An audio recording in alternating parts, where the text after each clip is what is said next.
Hello and welcome to the Global Forum for Food and Agricultural Innovation Pitch. My name is Andre Lampe and I'm the host today for the Innovation Pitch, and we will follow the topic of the GFFA, which is Sustainable Land Use. Food security starts with the soil.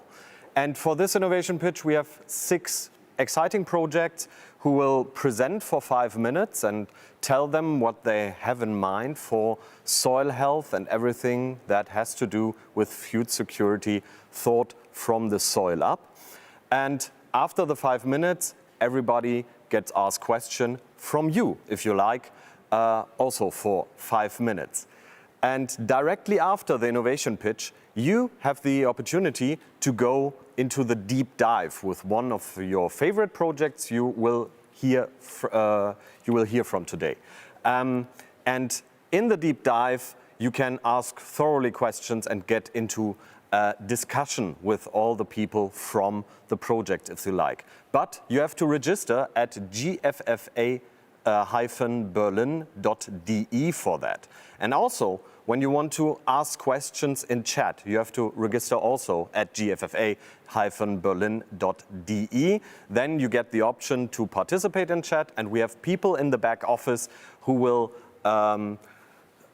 collect all the questions and post the most frequent ones in front of me so I can ask them on your behalf. So when you have not already registered there, please do so. And yeah, we have 6 projects, as I've mentioned, and I will give you a short introduction to them. First one is Agrina, a Danish company who created the first European farm-based carbon certificate platform. Then we have the German Zambia Agricultural Knowledge and Training Center, AKTC, and they will broadcast to us from Zambia directly. Then Gut and Bösel, a research and development different methods of regenerative farming in the land of Brandenburg, about 1 hour away from Berlin. Then Regenerative Farming Pilot Network by ALA, with selected dairy farms from different countries. Then the Coalition of Action for Soil Health. This was developed in a multi-stakeholder approach for the UN Food Systems Summit in collaboration with the WWF. And last but not least, Grant Farm, not Grand Farm, Grant, because the funder's surname is Grant, a market garden approach developed in collaboration with researchers in Austria.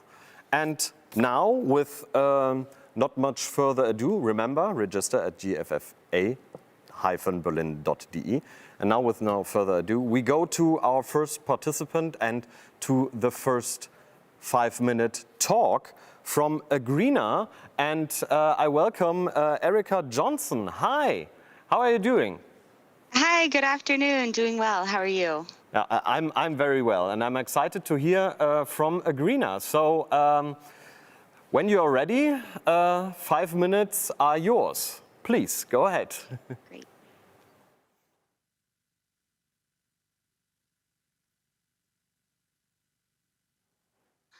Good afternoon, everyone. Thank you so much for selecting us to participate in this program. It's really an honor to be among such a high caliber group of individuals today.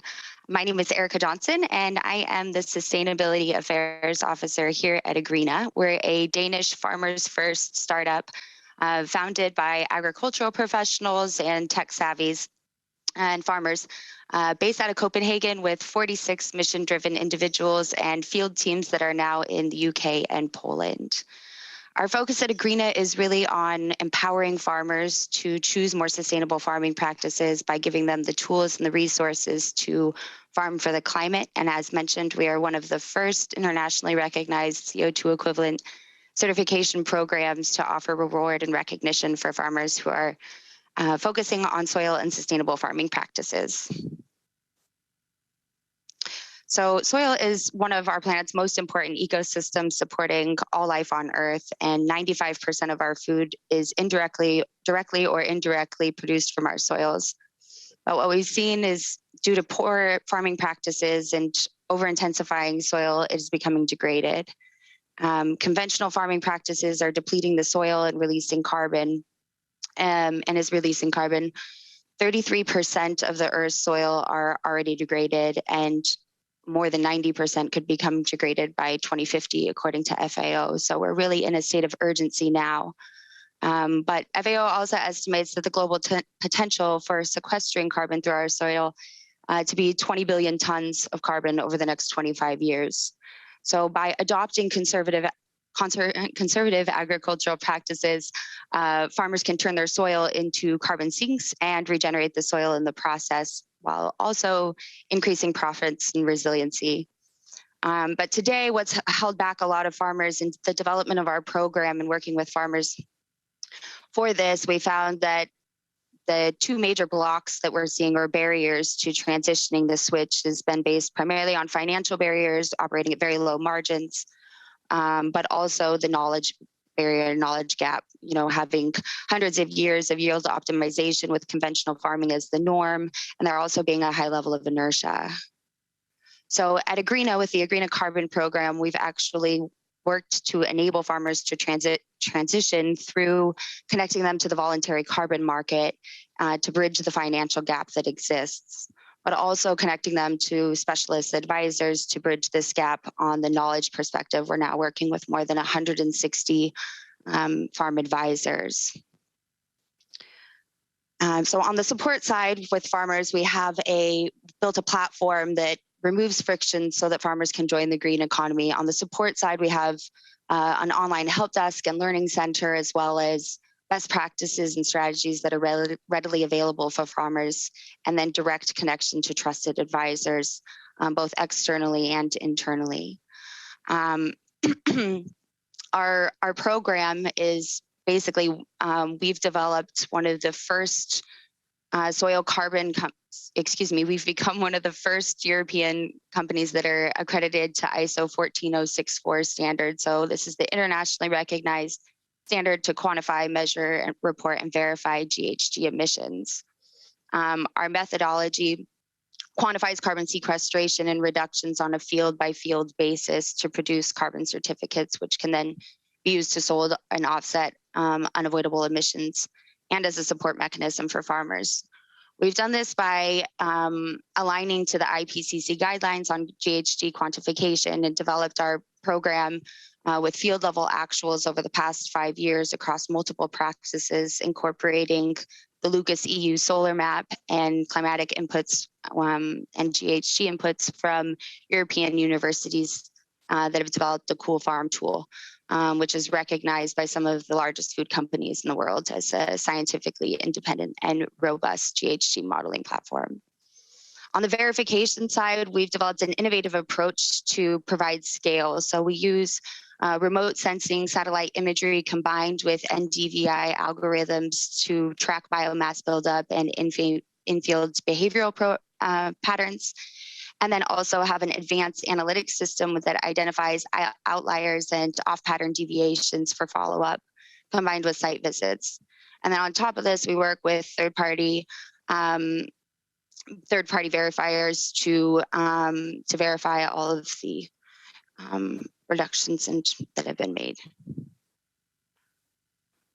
So we do this by focusing on, in our pilot program this year, we track multiple activities to quantify CO2 reductions and removals, most significantly reduce soil disturbance, optimal use of cover crops or green cover, use of organic fertilizers, and optimal residue management, keeping residues on the field.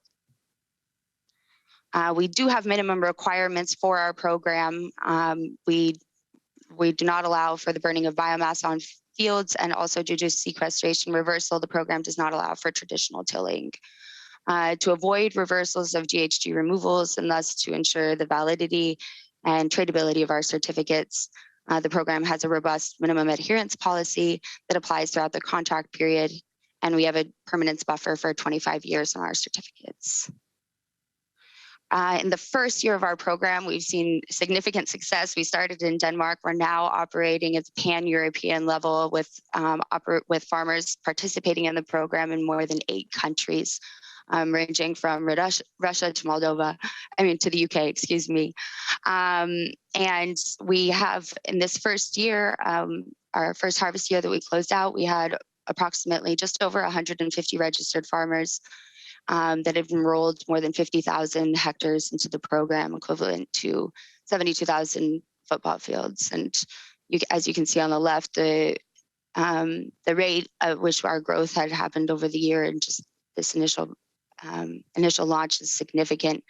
We're now a team of more than 47 employees and continuing to grow and expand, all operating under the same mission, and that's to support farmers and scale the transition to sustainable farming practices. You're already over your time. I have to, okay, and now you're done. The numbers are quite impressive, and there are some questions to you. And yeah, interesting presentation, and the numbers you showed at the end, a really fascinating outcome. One question that popped up, you mentioned remote sensing and use of satellite to control all your efforts. How do you want to make sure that the whole certified farm is operated in the intended way? Because it only benefits when all fields capture CO2. Are those remote sensing efforts the only mechanism to monitor that? And how you make sure that you're not taken advantage of? So moving and leakage. Yeah, sure. So of course there's risks associated with the program. There's risks associated with both leakage, which is something that we've really identified in this first year of our program. We're monitoring it very closely. Excuse me. Well, one thing that we've identified is potentially residue leftovers from a crop, and straw residues burned for energy, but it's common scientific belief that right now this doesn't result in a significant leakage, but we're actively monitoring this. So we didn't see on our first, in this first year, we did not see any leakage or this occurring, but we've identified that this is something that it has a very low risk. But beyond, we have kind of two steps of verification. There's internally, we're looking to monitor at the satellite level, field by field, monitoring field by field actuals, but also doing our own quality control processes. So doing on-site visits for the modifications that have been made, and then also going through a third-party verification process, which also includes on-field site visits as well. And when you do all that stuff, can you tell us about the frequency? How often do you do it? And when somebody joins the program with their farm, do they have to be all their fields, or can they say, oh, well, only a subset? Yeah, we provide the option for a field-by-field basis to answer the second leg of the question. And then as far as, I'm sorry, what was the first question? The first one, how frequent are your controls? Yes. Okay, so our field, we're operating at an annual harvest cycle rate. So we're doing continuous monitoring throughout the program. So we have, as I mentioned, we have the, and when there's a trigger of an outlier or something seems as though it's not accurate, then we actually call the farmers individually, and then we're doing a verification on an annual harvest cycle. And one field is one project annually that's being done on an annual year. Yeah, thanks for clearing that up. And we are already out of time for questions. I'm so sorry. So for everybody else watching, for more information and questions, the deep dives are directly after the innovation pitch. Please go to gffa-berlin.de to register for that. And thank you, Erika Johnson from Agrina, for telling us so much about this. So, and we move on. We move on to our next project. German-Zambia Agricultural Knowledge and Training Center, AKTC. Hello and welcome. Martin Sikanyika and Helmut Anschuetz. Hello to Zambia. Yeah, my name is Helmut Anschuetz. I'm the team leader of the Zambian German Agricultural Knowledge and Training Center. And my name is Martin, responsible for mechanization. Yeah, in our presentation, we will introduce you to the AKTC. We will provide some information why a soil cover is very important for the soil health. We explain 2 different tillage methods used in mechanized conservation agriculture. We will inform you on how we train the safe use of crop protection chemicals. And finally, we will summarize our training approach at AKTC. Who or what is AKTC? The Zambian German Agricultural Knowledge and Training Center is a project within the Bilateral Cooperation Program of the Federal Ministry of Food and Agriculture, BMEL. We started our work in August 2014, and we offer a variety of training courses related to the use of agricultural machinery. We have a tractor driving school, and we do production and farming as a business trainings to provide the farmers with a complete knowledge base. Since 2018, we do field trials and research on mechanized conservation agriculture and climate-adapted farming methods. The research is done in cooperation with the University of Zambia and the University of Hohenheim in Germany. Coming back to the soil, why do we need a soil cover? Conservation agriculture is based on 3 pillars: crop rotation, minimum tillage, and a permanent organic soil cover. In the tropics, we experience heavy rains and strong winds. The organic soil cover prevents water and wind erosion. It increases the water infiltration rate of the soil, and it protects the soil life from the sun. The soil life needs nutrients, and the organic soil cover is providing this food. A healthy crop which needs less crop protection can only be grown on a healthy soil. Many conservation farmers grow maize and soya in their crop rotation. To achieve a better soil health and a better permanent organic soil cover, AKTC advises farmers to include a cover crop into the crop rotation. A cover crop consists of several plant species which ensure a good transport of plant nutrients from the deeper soil into the topsoil. The cover crop improves the soil structure. Crimping of the cover crop before they are mature ensures a good layer of organic material. So, conserving tillage methods, ripping and direct seeding. As mentioned before, another pillar of conservation agriculture is the minimum soil disturbance. At AKTC, we practice mechanized conservation agriculture. By using a tractor, the farmer basically has 2 options to get the seeds into the soil. One option is ripping before planting, and the other one is direct seeding. Before planting, a ripper penetrates the soil and creates a seed furrow. Ripping keeps the soil cover with the before-mentioned benefits. It breaks up compacted soil layers, and by planting into the rip line, it minimizes soil disturbance. A more economical way compared to ripping is direct seeding. A direct seeding planter opens the soil and plants the seed direct into the untilled land. By practicing the direct planting, the farmer spares 1 pass on the field. Because direct planting saves time and diesel, it is the most economic and climate-friendly tillage method. To meet the increasing demand for food, farmers must produce more on their existing fields. This can be achieved by applying, among others, crop protection chemicals.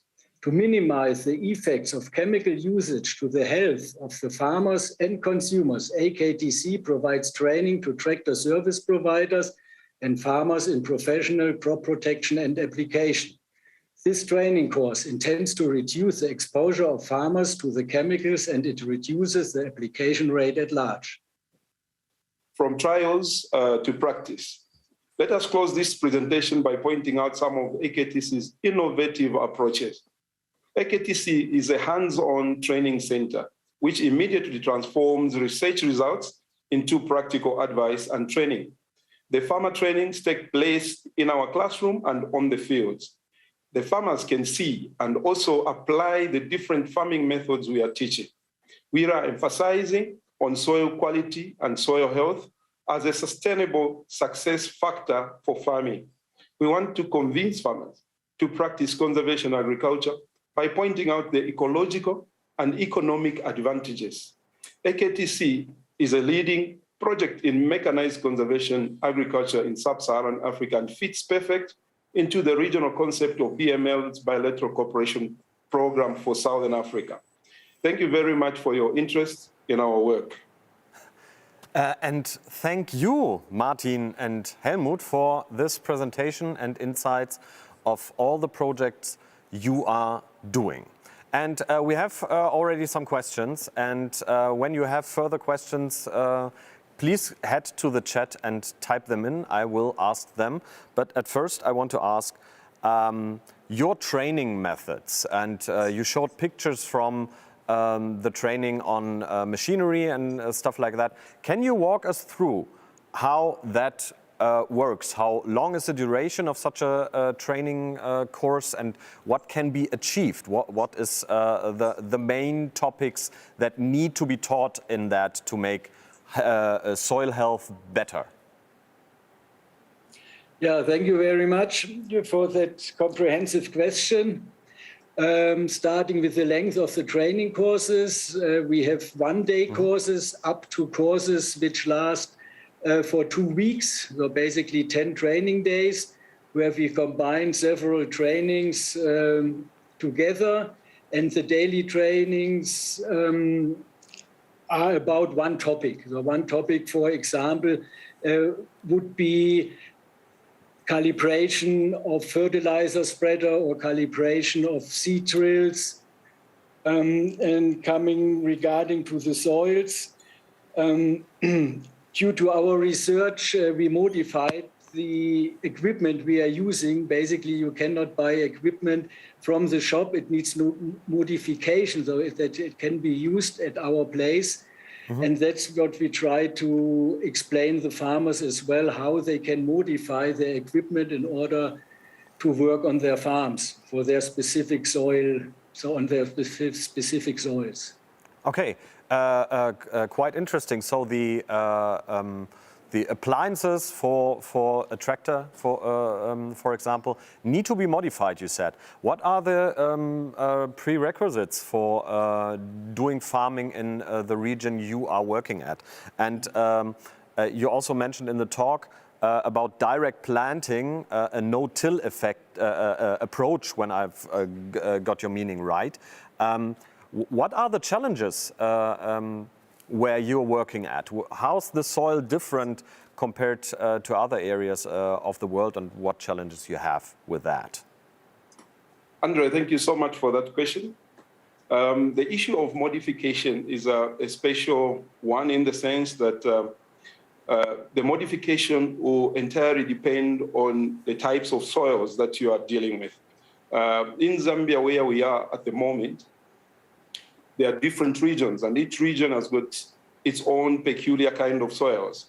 So whatever modification we do at our training center might not be necessary in another area. So the equipment will be the same, but as you engage the equipment, as you go into the field, and as you try to do what that equipment is meant to do, that's when you realize, depending on your soils, what kind of modification you need to do. So basically in our region, which is the central region, we've got heavy soils, and in other areas we've got sandy soils, others have got loamy soils. So the type of modifications we do are modifications that will enhance our productivity in what we are doing at our training center. So it might be different in any other place.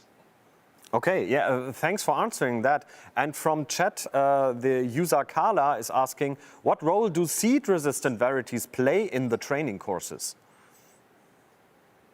Which seed a farmer uses, we are the opinion is a decision of the farmer.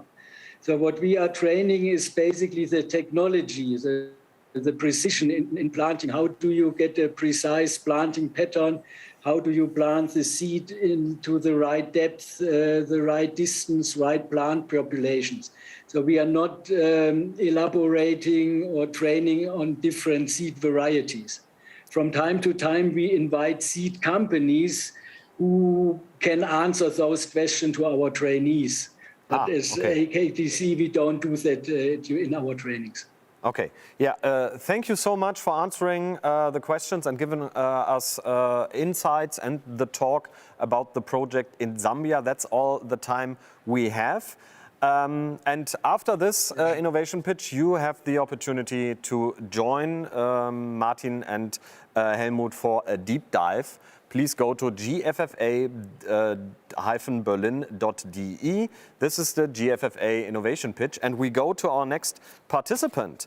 And from Zambia to Brandenburg, Gut und Bösel. And we have Benedikt Bösel here. And he will tell us something about what he's doing in Brandenburg and what we can learn from that. Thank you so much. Well, ladies and gentlemen, first of all, thank you very much for the invitation. I'm very happy to be able to talk to you today. And my title is Let's Start to Think and Act Beyond Farming. And I'm going to try to tell you why I think this should be the new us, so to say. And it's really one message that I want to pass on, and I would hope that sticks with you from my presentation, and that is that agriculture is the solution to many of the biggest problems of our time. But in order to get there, we need to do one thing, and one thing very, very carefully. We need to assess the positive and negative externalities of production. Once we have done that, we can also at a later stage start to monetize them, but also, of course, implement them and bring them in contact with different philosophies of land use systems. So who am I? Benedikt Bösel. We started our own foundation last year. We are a family farm and forestry managing roughly 3,000 hectares. And we are not comparable to Africa, probably in most spaces, but also in one of the driest areas with sandy soil here in Brandenburg, 1 hour east of Berlin. And what we have started is a journey on testing and implementing and developing different regenerative multifunctional land use systems. And for this, we can actually gather all the information and the scientific monitoring analysis through our foundation, Think Stiftung, that we implemented last year. What is to take from this? We are already facing what climate change feels like. We have been in the last 4 or 5 years. So we kind of have have our pulse at the heart of what is to come on a global scale. And what we mean by multifunctional regenerative land use models is combining nature's strength as nature would work if we wouldn't interfere, because we believe if we understand the complexity of ecosystems, if we understand that the role that we as humans can play has to be also formulated by the needs of healthy ecosystems and healthy soils in particular, we can actually take better economic management decisions when it comes to land use. And this we show through different on-farm field trials. Syntropic agroforestry, which stems from Brazil, that we have implemented, is really looking at how can I bring more harvests on the same field in the same year, and thereby closing the nutrient cycle, increasing biodiversity, and increasing also the health of the soil, but having a system that is pretty much not dependent on external inputs. The next thing is holistic grazing, where we actually reintroduce the animals into the cycle to close the nutrient cycle, to build carbon in the soil, to increase the water storage capability. And we actually combine this with agriculture usage of those fields. That means we produce food for humans and for the animals in the same year on the same field, and we even reduce our costs and produce beautiful products. And on top of that, we have a pine monoculture that is pretty much covering the whole of Brandenburg, which of course has no resilience. And here we are doing large forest transformation plots, varying in size and scalability, but all bringing in back biodiversity and a lot of different species. And as well, compost is such an incremental part of the future. And here we sort of bring it together with the last aspect that we are focusing on, that is a tree nursery, where we already from the very beginning start to grow our own regional and climate adaptive species that we will later plant out into the fields. And from here, really, there's one thing that is really the important part. That is, it's all about independence. And one claim that I came up this morning, which I think makes a lot of sense, is independence is for farmers what biodiversity is for ecosystems. We need that. It's about resilience, because climate change doesn't mean it will become drier or it will become wetter. No, it means it will become less predictable. We will have to endure variations that we do not are able to predict, and therefore we need healthy ecosystem and healthy soils. What do we believe we need to add, or what do we believe we can add in this discussion? It's pretty much the data and the figures and the scientific monitoring and deriving not only investment costs and harvest costs, maintenance costs, and yield estimates, but also estimating and monitoring and analyzing all the external factors of production. So what really happens with biodiversity, what really happens with soil and carbon storage, in which kind of depth? What about water uptake and water storage? What about social aspects of agriculture? All of these things play a huge part in the question of how we want to do agriculture. And once we have analyzed all of these and we have the data, we can actually then assign them to specific land use models.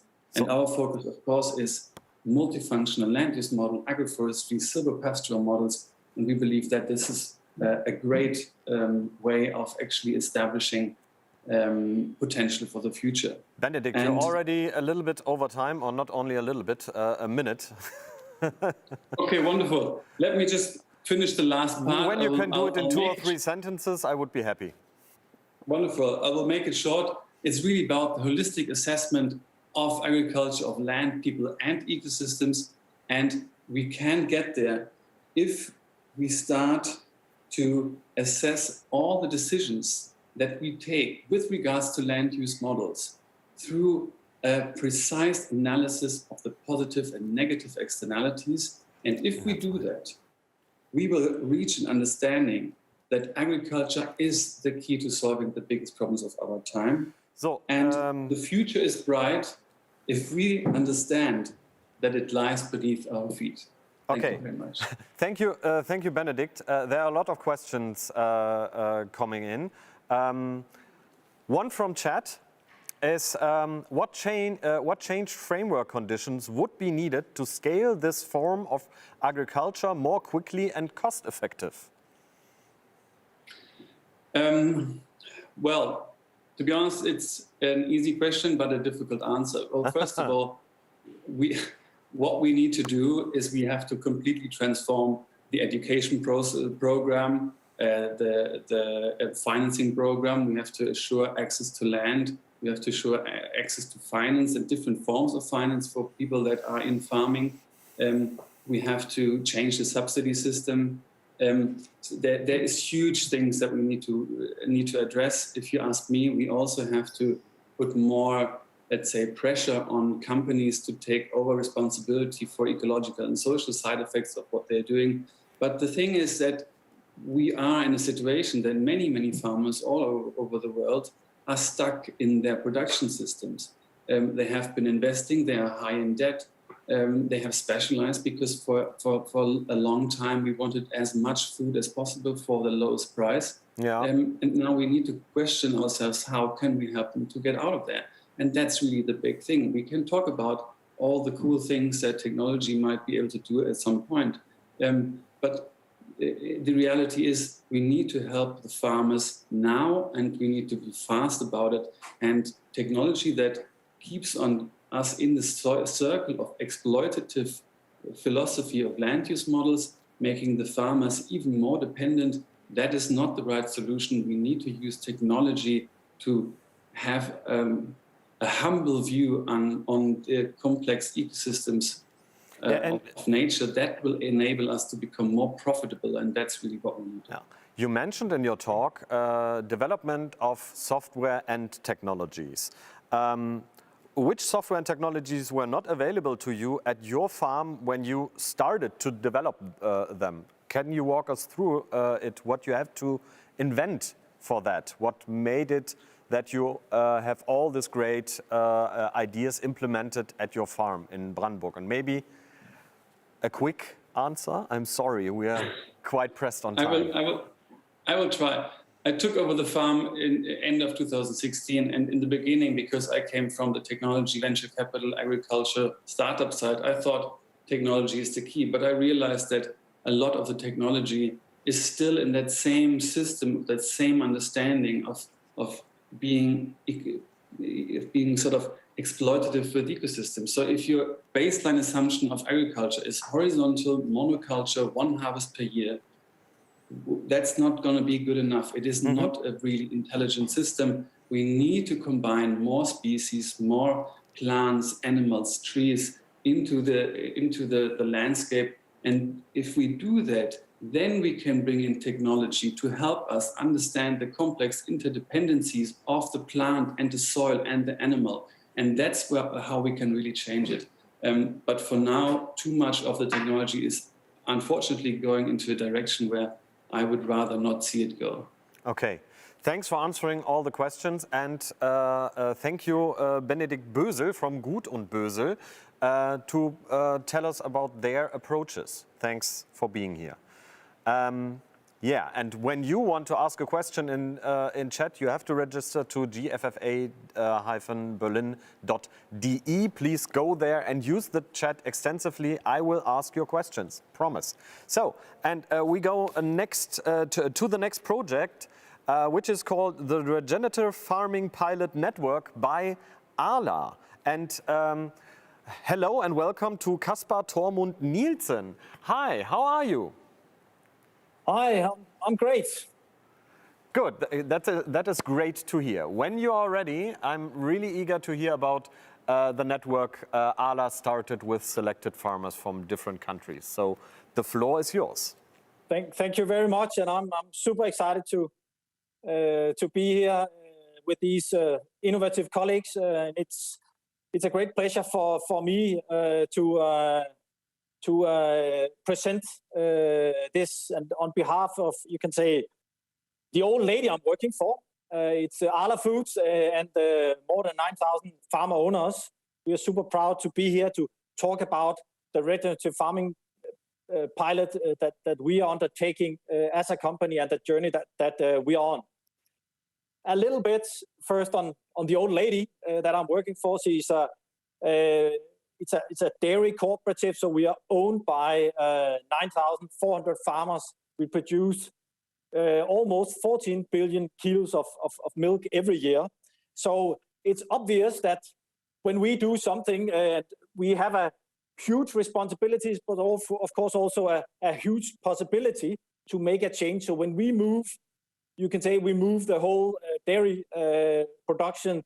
We represent almost 6 to 8% of the European milk production. So when we move also the dairy production in Europe, which is a huge responsibility, but it's something we take pride in. We as a company want to be part of the solution. And we've a lot of examples on how to do that. We introduced, for example, our quality assurance scheme, a la carte, already back in 2003, which is mandatory to all our farmers. We have engaged in the green ambition. We've done climate checks on farm. We started already back in 2013, 14 on the farms, and almost all our farmers are doing climate checks today. And we also committed as a company to the 1.5 scientific-based target to reach the Paris Agreement. So we are there to be part of the solution. We acknowledge that we are part of the challenge, but we also want to be part of the solution. And I think the next step on our journey is what we're talking about today, which is our regenerative farming pilot. But first, a little bit to regenerative farming. You can say there's not a hardcore legal definition, but there's a lot of different definitions, and there are common themes that we see are identified in these various definitions. It's about improving soil health. It's about promoting biodiversity, improving water and air quality, and enhancing animal welfare, but in an ecosystem approach. So we need to do it in a holistic and an ecosystem way. And that's where we, as a company, and with our farmers, we want to make a difference and responding to a lot of the planetary boundaries we are faced with on the planet today. So what we are doing is it's a farmer-led approach where we want to inform a future approach and develop relevant principles and practices for success to scale. And what we have done here is that we've selected 24 pilot farmers in the UK, Germany, Denmark, Sweden, and the Netherlands, both organic but also conventional farmers, to work with these different measures. And then the idea is that it's a farmer-led approach and a farmer-led program with immersive training and coaching. We want to implement principles and practices. We, of course, want to measure the ecosystem processes and what are we actually achieving, but we want to do it in collaboration and in consultation with experts. We know as a cooperative, we can only get the best results together. And in particular, working with experts, we have a lead collaboration with the 5 farms, but also local experts who can deep dive at the individual level with the individual farms in their language. And then, of course, we're also looking to industry collaboration to further promote the learnings that we achieve. And then just looking quickly into the program, in the deep dive we can go deeper into, it's a 5 work streams. It's over a minimum of 4 years. First process was here in September, where we kicked the program off. Was the selection of the different farmers, both conventional and organic farmers, as mentioned, across different nationalities and regions and areas. We've already conducted the first round of training with their farmers. In the training, it's very much about encouraging a mind shift. It's about understanding and the interaction we have with nature and embrace it and promote ecosystem processes. We are planning now and implementing as the next step, where we'll have the one-to-ones on farm with local expert in order to develop their plans and their measures in order to promote regenerative farming practices. And then, of course, we want to measure progress.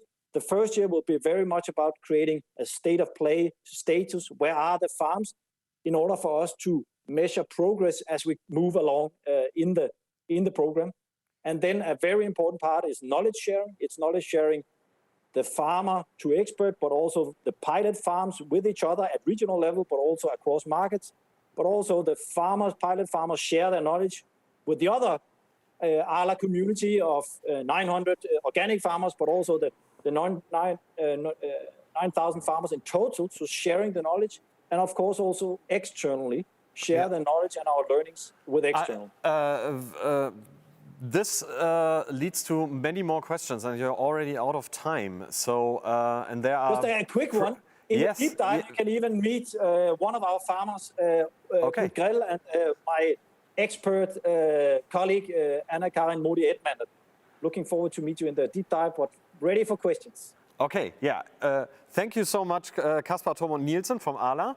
And there are many questions. So you mentioned that the concepts you're developing, that experts locally as well as from the scientific field are involved. So can you give us some examples? Which measures do you want to take? So this is input from your side and also expert side. So it's not only exchange of best practices between farmers, right? That's correct, and it's a very important part for us.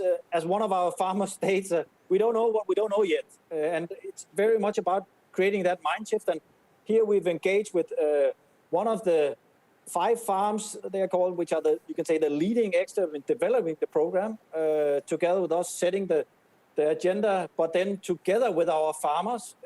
That's why we call it a farmer-led program. We want to evolve the program so it's practical and also doable at farm level. And then working with those experts, we work with national experts. In Germany, it's a gentleman called Sebastian Böhm, who has a super knowledge of regenerative farming, and he will support the local farmers in developing their individual plans. So it's combining knowledge from outside with the knowledge of our farmers and trying to create benefits from that, which we will then be able to scale across the farms in Anna. Okay, thank you. Directly from chat, there was a question. Do you have solutions in your program that combine the reduction of methane emission and soil improvement? That's, you can say, a core of the focus, improving soil health and also the carbon sequestration in soil. And yes, there are solutions and there are practices which can promote that. So that is something we want, and it has to be practical at farm level and doable also at scale. So yes, we have solutions and suggestions for that, and want to try to work on implementing that at farm level with our farmers. Do you have an example for that? I think that was most interesting. Yeah, I think permanent pasture and how do you do grazing of areas? How do you use plants over the soil so you have a permanent protection of the soil? So these are examples on how you do it, but also how do you time your grazing period? How do you move your cattle compared to the seasons in order to optimize both the feeding but also the soil health and keeping the soil healthy? Okay, thanks for answering that. Since the project is only planned for, I don't want to say only, but it is planned for 4 to 5 years, if I got you right. Since results of regenerative farming often yield results only after a longer period of time, do you have measures or even planned an extension for really sustaining good practices you find and establish? Can you go into detail what comes after that? What is the expansion plan, so to speak of? And that will be part of you can say, the democracy. We are a dairy cooperative, so the farmers will decide the journey. But as you know, this is the start of the journey, and the commitment now is for at least 4 years of these farmers who are committed. But as a company and also the farmer democracy, we are committed long term to get improvements in these areas. So working with our farmers to improve soil health and biodiversity, but also the climate. So that's a part of our commitment. So we'll have to work with these practices and carve out solutions for that. Okay, thank you very much, Caspar Tormund Nielsen. That's all the time we have for questions. And you can meet him and also one of the farmers, as we've heard, in the deep dive. Please go to, when you've not already done so, go to GFFA-Berlin.de. There you can register for the deep dive and also for chat to ask questions to every project that is presenting here. And this is the GFFA Innovation Pitch, and we start with the next participant. And this is the Coalition of Action for Soil Health. And hello to you, Lei Winowicki. Hello, thank you that you are here. Thank you so much. It's great to be here. Yes, I'm Lei Winowicki. I am a soil scientist, and I lead the Soil and Land Health Research Theme at C4ECRAF. I'm calling in from Nairobi, Kenya. Oh, and hi to Nairobi. And yeah, I'm thrilled, and I'm really eager to hear from you. So 5 minutes, the floor is yours. Excellent. So today we're going to talk about the Coalition of Action for Soil Health. As we know, soil is in the spotlight of the global agenda, and I could not be more pleased with the theme of this year's Global Forum for Food and Agriculture. I think it is the perfect way to kick off 2022 by putting soil where it should be, right at the center. And let's hope that the 3 upcoming COPs that we have this year also follow suit, because we're all here because we know healthy soil is critical for achieving food and nutrition security, for ecosystem restoration, and for achieving climate change goals. And we're here because, as the first speaker and several others have mentioned, land degradation is severely impacting our vulnerability, our resilience of ecosystems and livelihoods. That means that we need to redouble our efforts. There's a need for innovations, for stakeholder action to restore and maintain soil health.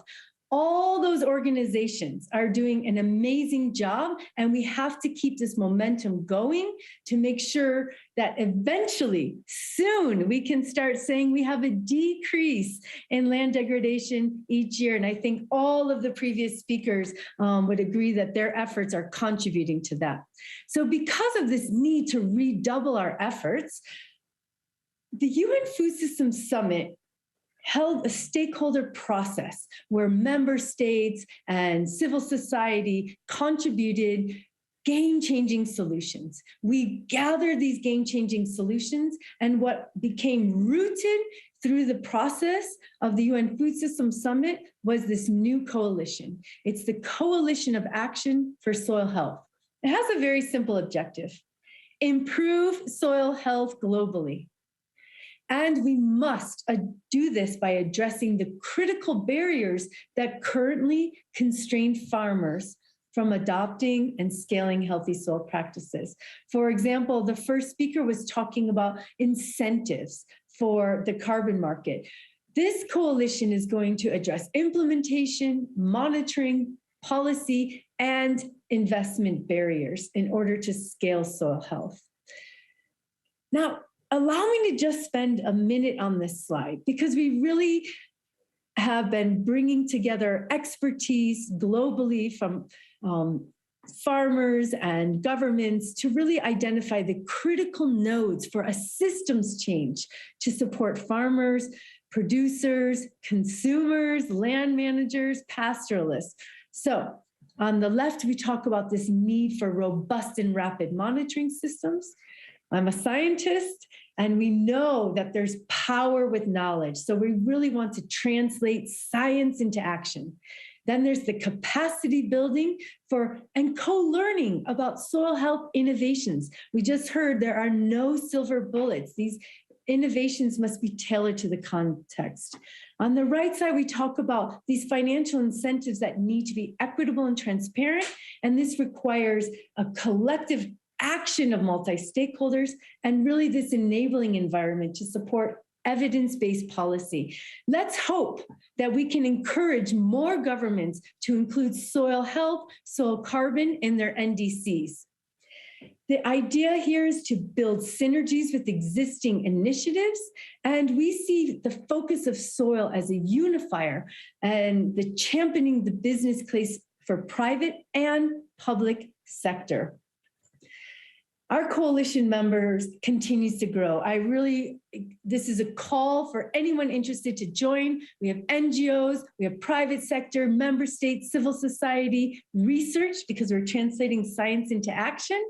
We've been engaging so much in 2021, from opinion pieces to videos to launching at the summit to COP26 events. And we're going to keep that momentum growing in 2022. We just had an amazing partner meeting yesterday. We're collaborating in consultations, developing this strategy. As I said, the super year, UNCCD, CBD, UNFCCC COP. We have the World Economic Forum. We invite member states to join us in a UNIA declaration.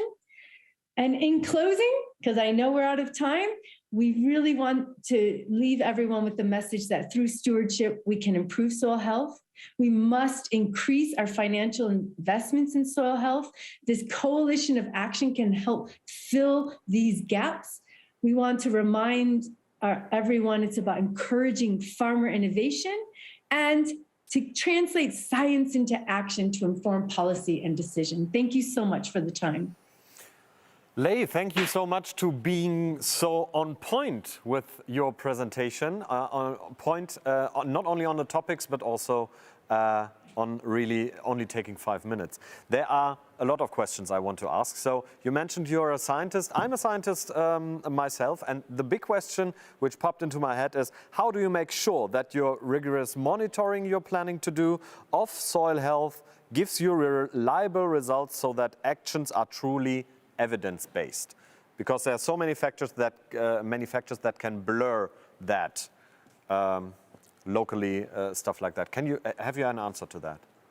Absolutely, and thank you so much for the opportunity. So one of the best things about science is that we're objective, right? We adhere to the scientific method. So our research is objective, and we are at a turning point in terms of the scientific community where we no longer want our data and results sitting on shelves. We want to make them accessible. We want to make sure we're communicating to non-scientists, and that really this evidence is translated into communication outlets for policymakers, farmers, decision makers at all scale.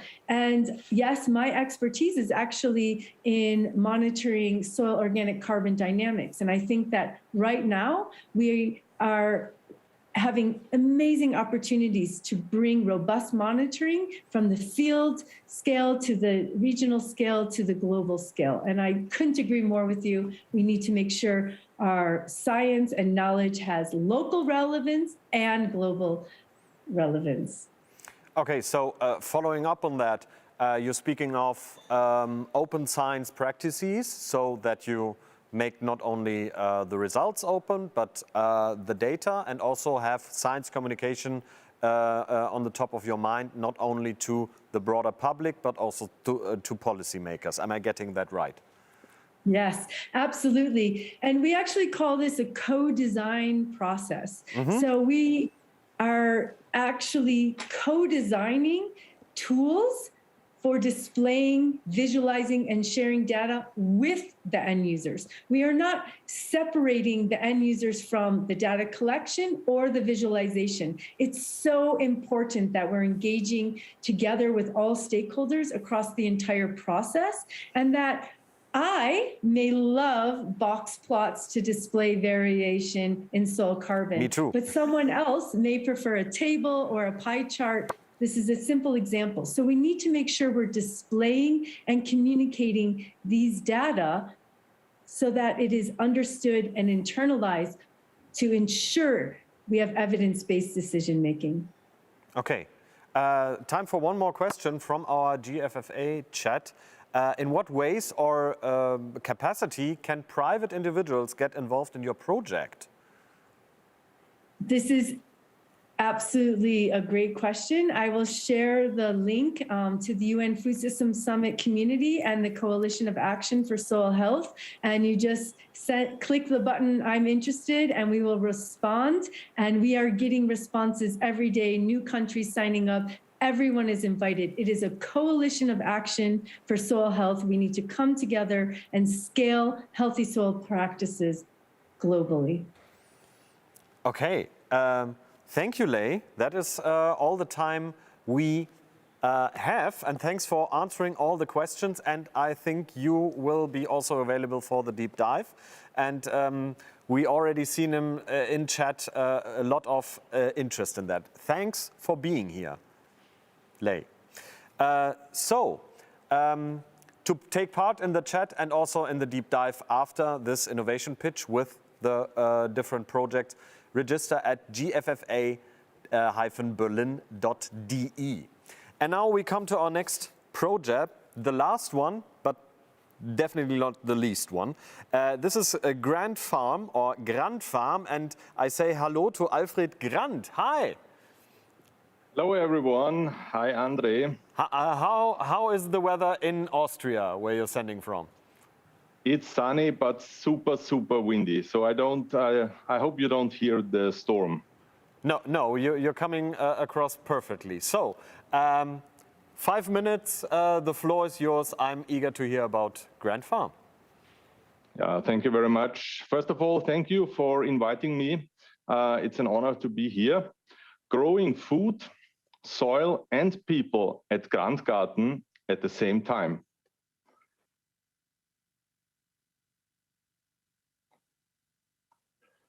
When we applied for this, when we did our application, we were asked by the organizers of the conference to answer one of these questions, one of the 4. But we at Grand Farm, we would like to answer all of these questions. So let me introduce myself first. My name is Alfred Grant. I'm an organic farmer, and we have a research and demonstration farm here in Austria near Vienna. We're working on approximately 90 hectares, and we are part of the global network of lighthouse farms from Wageningen University. Our focus is on one side, soil health. So I don't have to explain that in this conference. On the other side, it's agroforestry, so bringing back trees into arable land, and market gardening. But what is market gardening? Let me introduce you to our team, and I will read this definition for you. Market gardening is a rediscovered form of land use, where a diverse range of fresh, organic vegetable, herbs, and fruit are produced on small land by hand. Healthy soil is at the heart of market gardening, aiming for the highest possible yield, while at the same time regenerating soil health and protecting the environment at the maximum level. Produce is sold directly to local citizens and businesses, enabling a strong connection and mutual respect and appreciation between producers and consumers. So this is market gardening. But back to the questions. How do we improve soil protection at Grant Garden? Well, we do crop rotation with cash crops and cover crops. We apply a zero pesticide strategy. We don't use any mineral fertilizer, and we don't use any heavy machinery. And we use mulch and compost. Number two, how do we restore degraded soil? Well, we use compost, we use mulch to cover the soil, we use cover crops, crop rotation, as I already explained, but we also use seed coating and root bathing for transplanting to bring in fresh microbes from the diverse range of compost and vermicompost. We do not use any chemicals and no soil compaction. Question number three, how can we make the use of finite land resources more sustainable? Well, in market gardening, we use finite land resources in a biointensive way without degenerating, but regenerating it. In market gardening does not need only small amount of land, so you can grow a lot on a small land. Number four, how can farmers worldwide get fair access to land? Well, again, with market gardening, you only need a small land, and then the available land can be divided to much more people, which can feed much more families and have a profit from there. But is this all we can do? Just care about soil? Or could we do even more? What about all the challenges that we still face, except of soil? Climate change, loss of biodiversity, pollution, COVID, unemployment rate, economic fragility, and much, much more. Do we need to change there also? Well, let me tell you, market gardening has an impact on 11 out of 17 SDGs. So we do not only produce food, we do not only care about the soil and restore degraded soil, but we also train people. So we had 18 interns here on our farm last year from 8 different countries. We create jobs on the farm in the rural area. So we reduce the average age of people in the farming sector. We care about biodiversity. We care about adapting to climate change and much, much more. So market gardening is therefore also called a disruptive innovation. Be prepared for it. So let me motivate you. Please get involved. Support your local market garden. You can't find one? Found one. If you need more information, please come back to me. And I still have 5 seconds. Yes, you are perfectly correct. Thank you for being such on time, and thanks for the great talk and presentation about market gardens. And there are a couple of questions I would like to ask you. So you mentioned compost and mulch several times in the talk. How is this type of compost, the special kind of compost you are using, beneficial for soil health, and also you've spoken of new cultures of microorganisms by bathing and such like that. Can you walk us through how this is beneficial for soil health and what are your expertises in that area? Okay, thank you, Andre, for this question. It's the perfect question, I have to say, because we also have a small company called Vermigrant, where we produce compost and vermicompost with the help of earthworms. So these earthworms, they are much, much better in producing a healthy, biodiverse microbiome than we can do. So humans, as a human, we cannot produce the diversity of microbes. We cannot produce a microbiome. But the earthworms, they can do the job since hundreds of millions of years. And this is important. And if you produce a very good earthworm compost, or if you let it produce by these guys and by all the microbes and plant roots and so, then you can bring this microbial diversity back when you just cover the seed, the hull of the seed with it. And when the seed germinates, then it can grow into the soil and multiply there. Yeah, so that was what you mentioned with seed coating. You mentioned also working with you mentioned also that you work with research institutes. What studies or research is carried out at the moment in cooperation with you? Well, we are just starting a master thesis with Wageningen University this spring, where we want to bring back biodiversity in the soil with growing different roots. So we know the research that was done by Jena University in Germany, the so-called Jena experiment, and we want to focus on the results and want to apply it in organic farming. So instead of having one single crop like lucerne for 2 years in our crop rotation, we want to have a biodiverse mix. And this is just one of the projects that we are applying. But we are also, for example, we are monitoring biodiversity in our agroforestry system with another research institute here in Austria, with Bioforschung Austria, or with Fiebel. We are testing different mixes in flower strips and so on and so on. Okay, and then one last question. You often stress that preventing any form of soil compression in your market garden fields is one of the cornerstones. In which way is this beneficial for soil health, and how do you measure that? Well, we don't have to measure it. We can easily see it when we, that's the type of measure that you can see it with your naked eye. But what we do is we cover the soil with mulch, like lucerne hay, and we don't touch the soil, so we don't step on the soil, which would be a problem if I, with my 100 kilo plus, would go on the soil. Then it would be already soil compaction resulting, but we don't drive with tractor or anything else.